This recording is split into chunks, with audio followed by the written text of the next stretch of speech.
When viewers first met Jasmine Pineda on 90 Day Fiancé, she was fiery, passionate, and full of contradictions. The kind of woman who could make you laugh and gasp within the same minute. But behind the charisma, the bold lashes, and the emotional outbursts was a deeper story, one that viewers only caught glimpses of. The story of a mother torn between love, survival, and self-identity. Jasmine's relationship with Gino started as a fairy tale, or at least the reality TV version of one. A confident Panamanian woman falling for an older American man who promised her stability and a new life. But as the show unfolded, cracks appeared. Viewers noticed her tears weren't just about jealousy or Gino's flirtations. They came from something much deeper, something she couldn't quite name on camera. For years, fans have asked one question: why doesn't Jasmine see her children more often? The answer isn't simple, and it's not as cold as some online critics make it out to be. Jasmine's distance from her kids is tangled in layers of emotion, sacrifice, and the harsh reality of chasing a dream far from home. Jasmine has spoken openly about the pain of separation. She's admitted that her decision to move abroad was rooted in the desire to give her children a better life.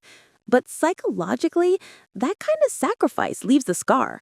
Imagine a mother watching her children grow up through phone screens, birthdays missed, hugs replaced by video calls, milestones celebrated from miles away. The guilt doesn't fade. It just learns to hide behind makeup and camera smiles. From a psychological standpoint, Jasmine embodies what's called maternal displacement guilt, a deep, aching conflict between ambition and motherhood. In her mind, every step forward toward her dreams feels like a step away from her children's, and that's the emotional tightrope she's been walking since the moment she left Panama. Yet, what makes Jasmine such a fascinating and heartbreaking figure is her self-awareness. She knows the world judges her for being dramatic, for being too much, for chasing love on television. But that intensity, it's her coping mechanism.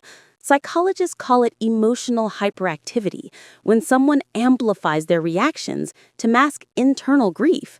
For Jasmine, every tear and outburst may be a desperate attempt to reclaim control in a life that's often defined by chaos and loss. Then there's Gino, a man who, intentionally or not, became the mirror for her insecurities. When he withholds affection or fails to understand her sensitivity, it reawakens that familiar pain of feeling unseen. For a woman who already struggles with emotional abandonment from her ex-partner, from distance with her kids, Gino's aloofness cuts deeper than most realize.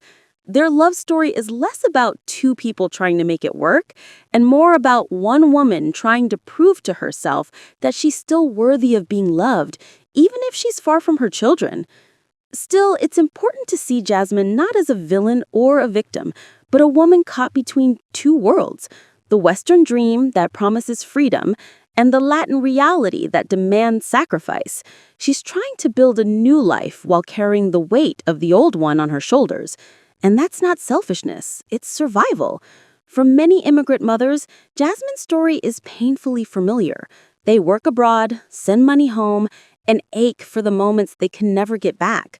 The loneliness becomes a currency they trade for their children's security. And in that sense, Jasmine's tears aren't just reality TV drama. They're the raw truth of motherhood and exile. So before judging her for not being there physically, maybe we should ask what being there really means. Sometimes love means showing up with presence. Other times it means enduring absence, the kind that breaks you in private but provides for your family in silence. Jasmine's story reminds us that behind every reality star's headline is a real human being navigating impossible choices. Her journey isn't just about love with Gino, it's about reconciliation between who she was, who she wants to be, and the mother she still hopes her children will one day understand. And that, more than any on-screen argument or dramatic confession, is the real story behind Jasmine not seeing her kids.